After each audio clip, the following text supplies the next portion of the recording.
कल्पना का जैसा नाम वैसा ही काम।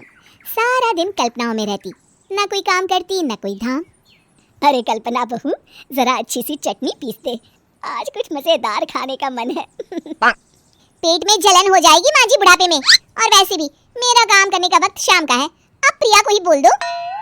इतना कहकर कल्पना वहां से चली जाती है। कांता कल्पना के ऐसे रवैये से काफी परेशान रहती है।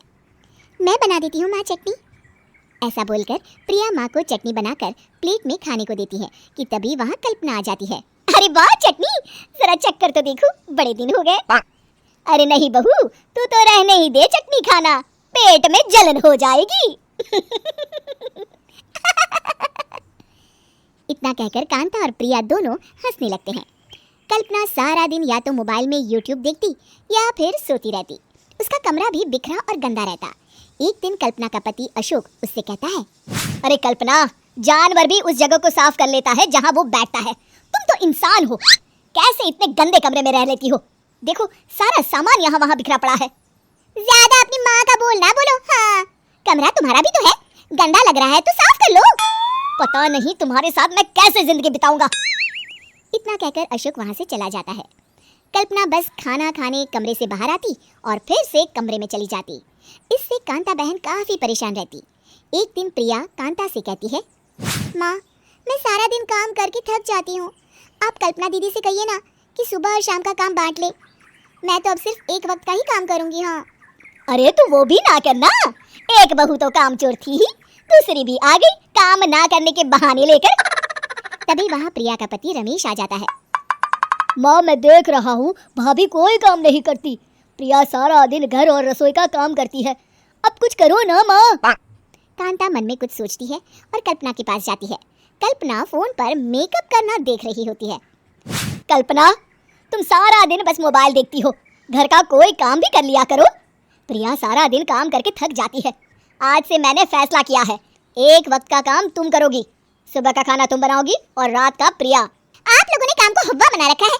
अरे पता नहीं थोड़ा सा ज्यादा काम करने में आप लोग घबरा क्यों जाते हैं। और हाँ, बहुत ज्यादा प्रिया की तारीफ मत करिए मेरे सामने, बड़ी बहू तो मैं ही रहूंगी। मैं कुछ नहीं जानती, कल सुबह मुझे वक्त से खाना चाहिए, रसोई में आ जाना, वरना कल से तुझे खाना नहीं मिलेगा। अगली सुबह कल्पना रसोई में नहीं आती है। वो देर से सोकर उठती है और बाहर आकर कहती है, अरे भूख लगी है, आज खाने में क्या है? इतनी देर हो गई, आज किसी ने मुझे उठाया भी नहीं, पता नहीं कहाँ है सब। कल्पना को घर में कोई नहीं दिखता। वो रसोई की तरफ जाती है जहाँ बड़ा सा ताला लगा होता है। अरे रसोई में ताला, ओ मैं तो भूल ही गई थी।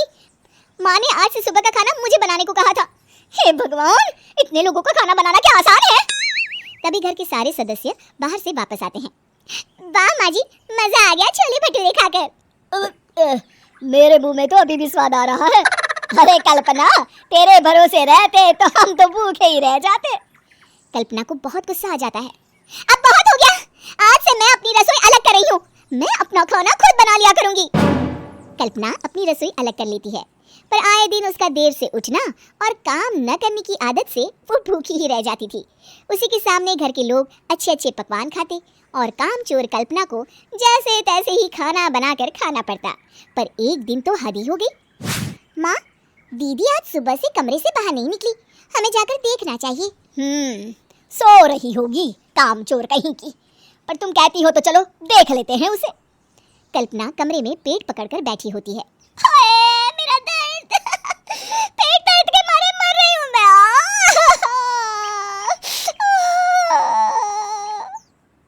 अरे दीदी क्या हुआ, पेट में दर्द क्यों हो रहा है, डॉक्टर को दिखाया आपने? माँ। कल्पना खड़ी होती है और माँ जी के पास आती है। मुझे माफ कर दीजिए, अब से मैं सारे काम में मदद करूंगी, कभी आलस और काम चोरी नहीं करूंगी। हाँ हाँ वो तो ठीक है, लेकिन अचानक क्या हो गया जो तू काम करने को तैयार हो गई, कामचोर कल्पना? माँ, लगातार बासी और उल्टा पुल्टा खाना खाने के कारण मेरे पेट में इन्फेक्शन हो गया है। काम ना करना पड़े इसलिए मैं 2 दिन का खाना एक दिन ही बना लेती थी। बासी और खराब खाना खाने के कारण लेने के देने पड़ गए। पेट में दर्द हो रहा है। चलो अच्छा हुआ, देर आए दुरुस्त आए।